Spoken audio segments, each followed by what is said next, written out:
Assalamualaikum warahmatullahi wabarakatuh. Saya Maulidia Ningsi dari kelas A219 dengan NIM 13519110111. Di sini saya akan menjelaskan tentang etika penelitian. Video ini saya buat untuk memenuhi tugas metodologi penelitian Akademi Farmasi Surabaya. Nah, ketika kita akan melakukan suatu penelitian, maka ada beberapa hal yang harus kita persiapkan dan mungkin kita perlukan sebelum kita melakukan penelitian. Hal-hal tersebut seperti data-data yang mungkin akan kita gunakan dalam penelitian kita sebagai rujukan atau acuan dalam penelitian. Dan bahan dan instrumen ini merupakan salah satu bagian dari metodologi penelitian, di mana dia akan menjelaskan tentang bagaimana sih jenis penelitian yang akan kita gunakan atau kita pakai, seperti itu. Nah, metodologi penelitian ini dalam penulisannya harus ditulis secara jelas dan rinci, sehingga bisa untuk dibaca atau dipahami oleh peneliti selanjutnya. Tentunya ada etika atau aturan-aturan dalam penulisan ketika kita akan melakukan suatu penelitian tersebut.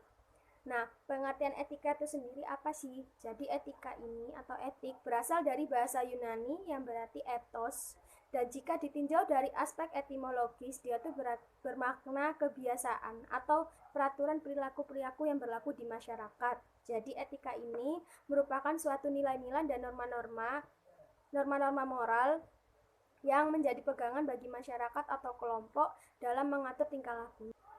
Etika penelitian ini sendiri berkaitan dengan beberapa norma, yaitu seperti norma sopan santun yang memperhatikan konvensi dan kebiasaan di dalam tatanan masyarakat, norma hukum yang mengenai pelanggaran ketika terjadi sanksi, dan norma moral dengan beritikat dan berkesadaran dengan baik serta jujur dalam melakukan penelitian. Tentunya dalam melakukan pelaksanaan kegiatan penelitian ini, peneliti harus memegang teguh sikap ilmiah atau scientific attitude, serta menggunakan prinsip-prinsip etika dalam melakukan penelitian.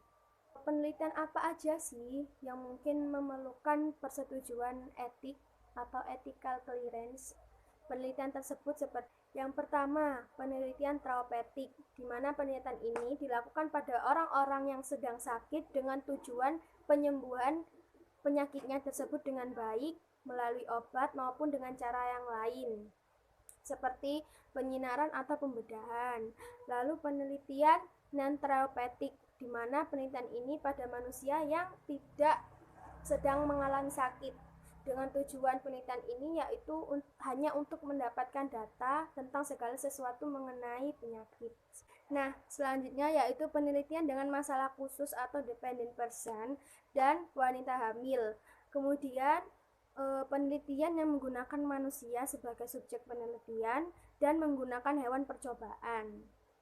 Lalu, apakah etika penelitian ini hanya diperuntukkan bagi penelitian yang memiliki resiko? Nah, di sini meskipun intervensi yang dilakukan dalam penelitian tidak menimbulkan risiko yang dapat merugikan atau membahayakan responden atau subjek penelitian tersebut, namun peneliti itu perlu mempertimbangkan aspek sosioetika dan menjunjung tinggi harkat dan martabat kemanusiaan. Seperti yang saya singgung sebelumnya, mengapa ketika kita akan melakukan penelitian, kita harus mempertimbangkan aspek sosietis atau izin dalam etika penelitian. Tentunya ada manfaat tersendiri.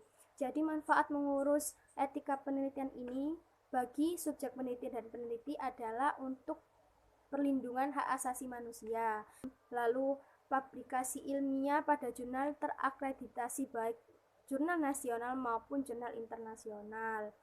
Nah, tanggung jawab utama sebagai peneliti itu melindungi hak dan kesejahteraan manusia dan pemanfaatan hewan sebagai uji coba atau sebagai.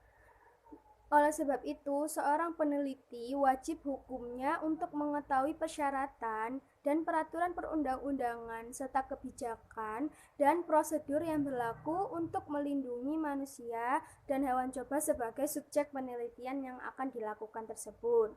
Seorang peneliti ini juga harus memerlukan atau melakukan penelitian sesuai dengan protokol penelitian yang telah berlaku dan mendapat persetujuan etik maupun komisi etik.